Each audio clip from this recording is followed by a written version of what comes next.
What happens on Facebook matters. It connects billions of users around the world, and for many in the US, it's their primary source of news.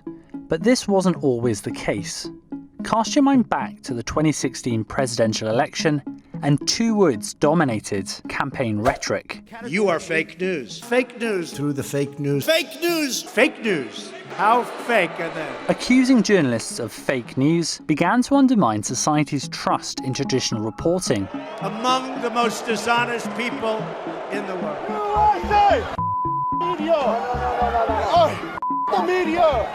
And it seemed to work, causing large swathes of the electorate to start looking towards the lawless world of social media for their news, often policing themselves, and outside of broadcast legislation, what could possibly go wrong? You plan on doing no fact-checking on political ads. Our policy is that we do not fact-check politicians' speech.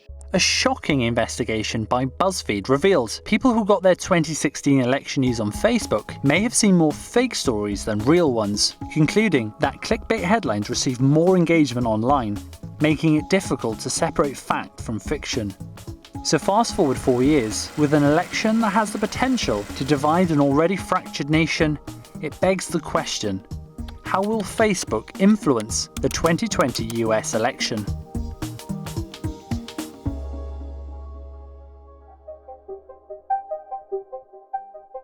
Information can be posted online at the click of a button and shared hundreds of thousands of times around the world without any fact-checking or scrutiny, and that's a problem for democracy. It's one of the big issues social media companies are dealing with, none more so in recent years than Facebook. How many of you have a Facebook account? Facebook. It seems like almost everyone is on it. The story of Facebook is well documented. Launching in a Harvard dorm room in 2004, 16 years later, the social media platform boasts 2.5 billion monthly users, and its founder, Mark Zuckerberg, is one of the richest men in the world, worth in the region of $100 billion. But in 2018, Facebook came under fire when millions of users' personal data was harvested without consent by a political consulting firm, Cambridge Analytica. The data breach exposed what people had long suspected, that social media platforms were collecting information on us. Facebook's business model is to monetize your personal data, which you give over for free. But what was really shocking was just how much they knew and how they used it. So why should people be concerned? And how will that impact this election? Facebook knew about Cambridge Analytica's scheme since 2015. Well, this is Christopher Wiley. He's a former Cambridge Analytica employee and the whistleblower that exposed the huge data leak that showed how sophisticated psychological profiles could be shaped using your data, and how that data could be used to micro-target voters with specific campaign slogans. The company learned that there were segments of the population that responded to messages like "drain the swamp" or images of walls that weren't necessarily always reflected in mainstream polling or mainstream political discourse. These sophisticated algorithms and confirmation bias means we only tend to see content we agree with.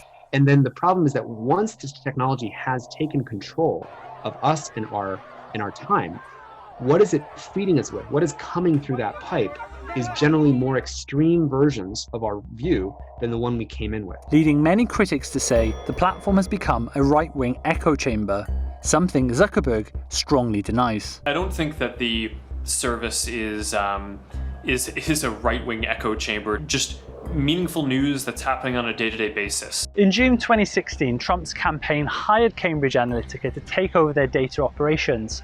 And while it's not clear to what extent they helped, we do know Trump's social media campaign was incredibly effective. We had Donald Trump going to 7 rallies a day with 25,000 people, and you're tweeting out where he's going to go. It's reported the campaign was using up to 50,000 variants of ads every day. They were able to see what messages were resonating with voters and where, shaping Trump's travel schedule around it. And when you consider how a few thousand votes in a handful of swing states determine the election, this is no small thing. I call Twitter a typewriter. That's what I really call Twitter. President Trump's love affair with social media is clear. If I put it out on social media, it's like an explosion. But what's really interesting was this cross-platform tweet by the president in response to the unrest in Minneapolis in the wake of George Floyd's death.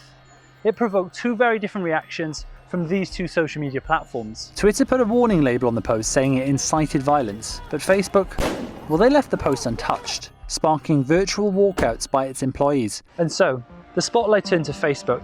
They have to be seen to be tackling problematic and politically charged content on their platform. I personally don't believe that private companies should be making so many decisions about these issues by themselves. And that's why last year, I made the case that there needs to be new regulation for the internet. He recently announced in a post in the run-up to the election, the firm will add labels to content, seeking to delegitimize the outcome by declaring victory prematurely. We may not know the final result on election night. One of the things that I think we and other media need to start doing is preparing the American people that there's nothing illegitimate about this election taking additional days or even weeks to make sure that all the votes are counted. They won't be taking on any new political ads in the 7 days prior to the election. I think this case, this policy is an effort by Facebook's election security team to tap the brakes a little bit, to give them a chance to make sure that there are no surprises. And stressed Facebook had strengthened its enforcement policies against movements like QAnon that are known to spread conspiracy theories. These new steps could serve as a precedent for how the firm handles elections elsewhere in the future. But some people aren't convinced that these changes go far enough. Facebook could have decided that it was not going to allow micro-targeting of ads. And that means there's no accountability, right? If a candidate's saying two different things to two different people in the same area, that's a problem, right? The biggest problem with Facebook is its execution of its policies. There's one missing piece of the puzzle, and that's the Democrats. One of Facebook's biggest headaches leading up to the 2020 election will be worrying about what a Democrat White House could mean for business, as Biden has already declared his distrust of big tech.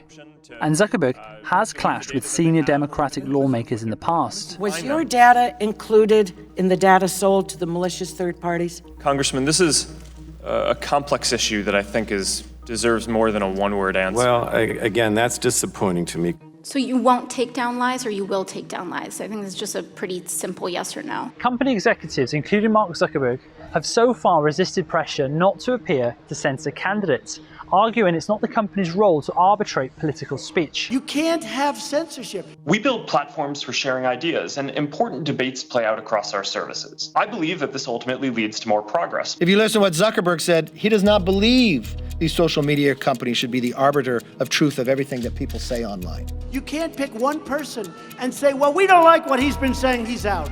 But this election's like no other. And in the days leading up to and shortly after this election potentially toxic. Problem with the mail-in ballots, it's subject to tremendous corruption. Make sure you send the ballot in and then go to your polling place and make sure it counts. Facebook's role in moderating misleading claims is critical, not just in this election, but to the future of democracy in the 21st century.